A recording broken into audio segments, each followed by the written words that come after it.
right. Good evening. As you can tell, we know that it's been a long day. I want to thank you for being patient with us today. I want to thank you for understanding that this is still an active crime scene. But from the minute that this tragic incident happened today, Governor Kemp has been with me and been talking to me and several times and has been on our side and law enforcement side, and I wanted to introduce him to make a few statements. Again, thank you for your patience, and at this time I'm going to introduce the governor, and then Director Hosey will take answers and questions after that. Well, thank you, Sheriff.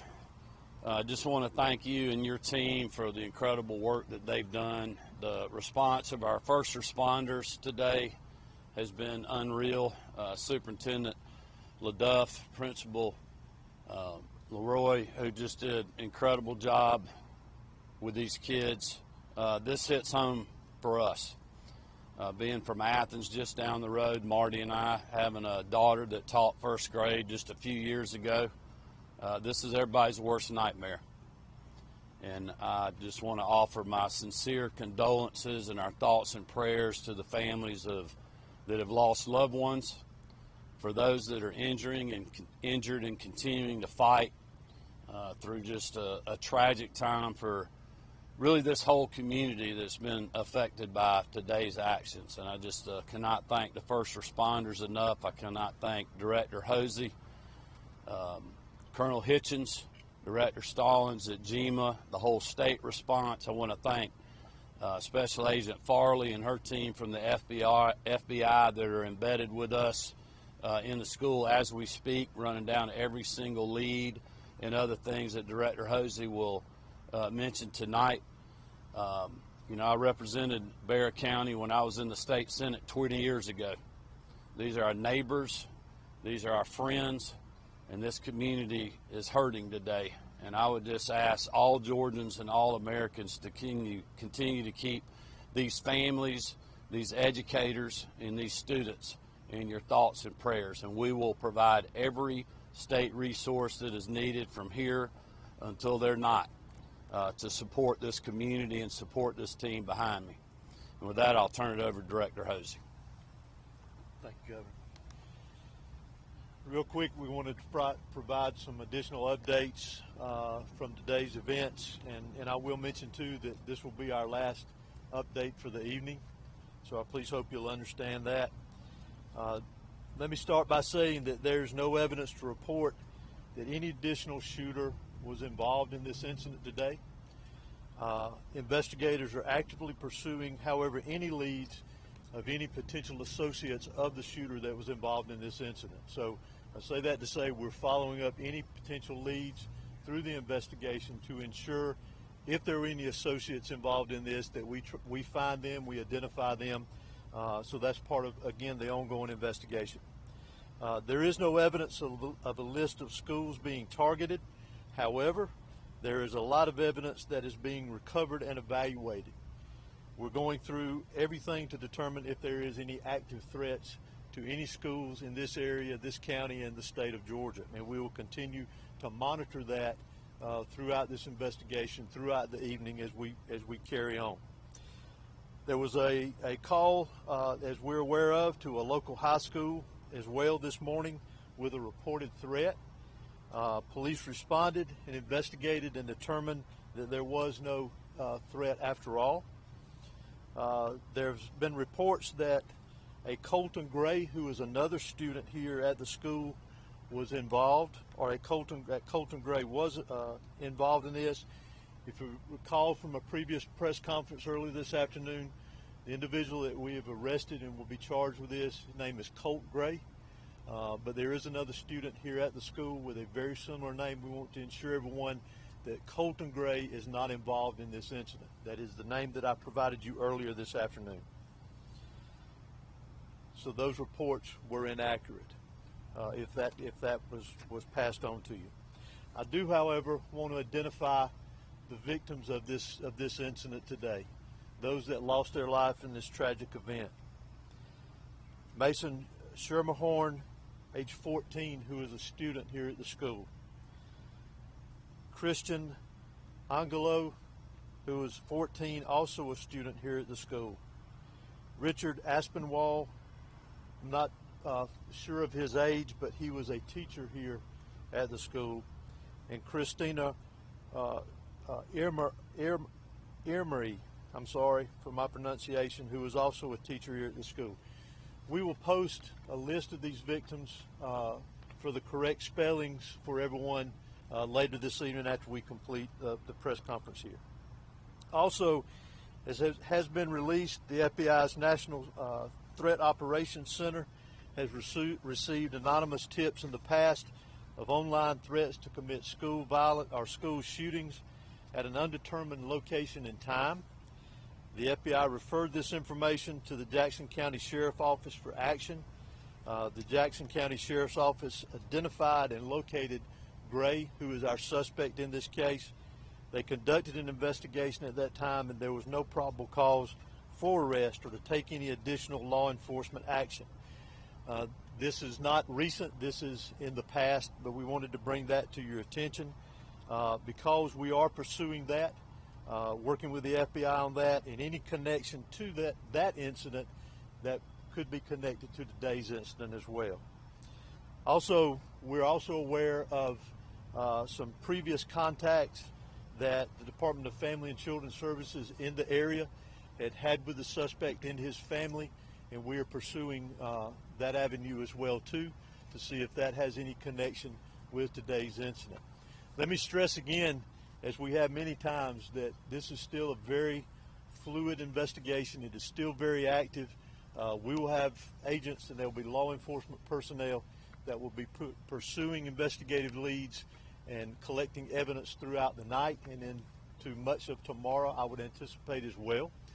We again ask for your patience in that.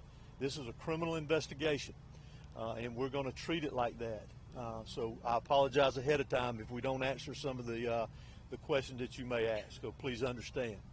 I also want to bring note to one very special thing that we do not need to forget about here. Is we have heroes in our midst. We've talked about our law enforcement personnel, our fire, our EMS. Those that are deceased are heroes in my book. Those that are in the hospital recovering right now are heroes in my book. But also the heroes that we need to remember is our faculty and staff here at this school.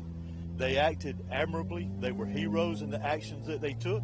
The protocols that this school and this system activated today prevented this from being a much larger tragedy than what we had here today. So I want to recognize them as heroes because they are. And continue with our thoughts and prayers, as has been mentioned, for the families that were lost here today, those that were lost here today, those that are recovering in the hospital, and obviously those that were affected directly by this tragedy here at the school and all of the community of Barrow County. We need to continue to have them in our thoughts and prayers. Mr. Gray, doing another one of these again. Can you tell us, by chance, since he's being charged as an adult, will he be in court tomorrow? Will there be a first court appearance? Will he be booked tonight? That happens. He will be booked tonight. I'm not sure of the court appearance, but it will be within a reasonable amount of time. Is there anything that you can share to us about the weapon that was used, by chance? The weapon that was used in this was an AR platform style weapon. So how did Mr. Gray get the gun into this?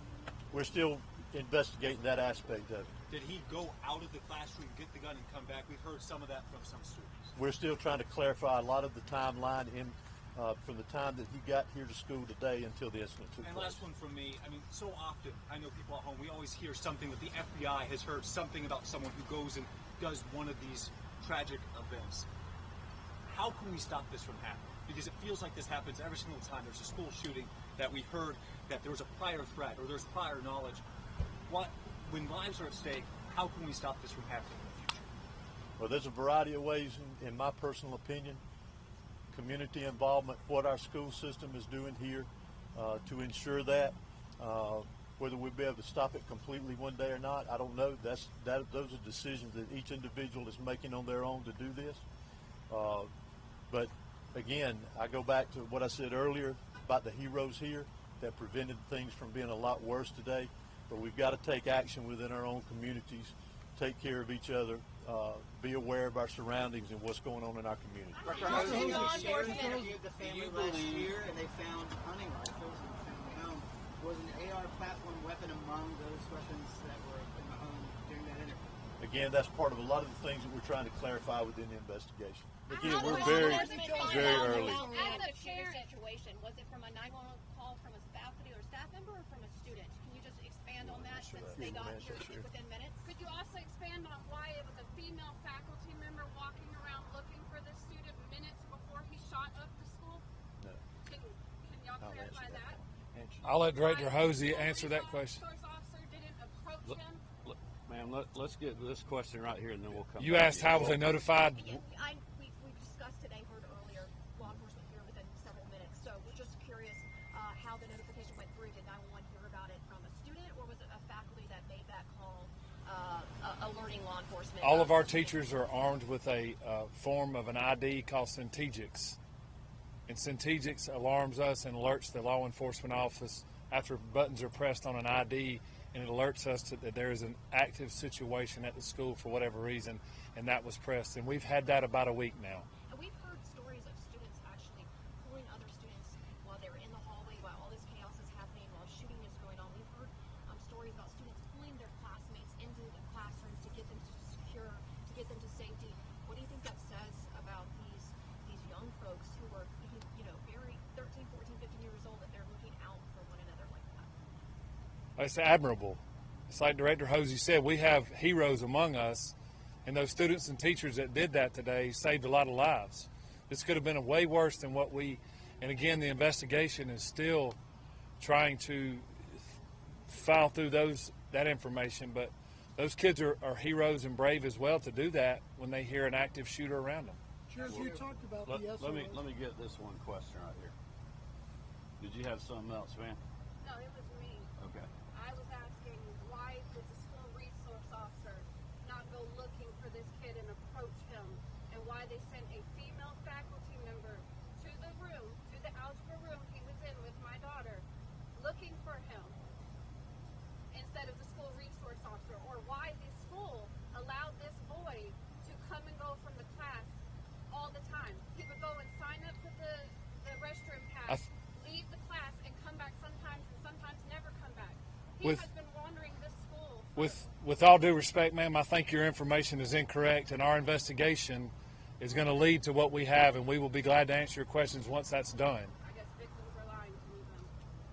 Possibly. Sheriff, what can you tell us about the SROs? You talked about a lot of heroes. You talked about how one of the SROs encountered the shooter.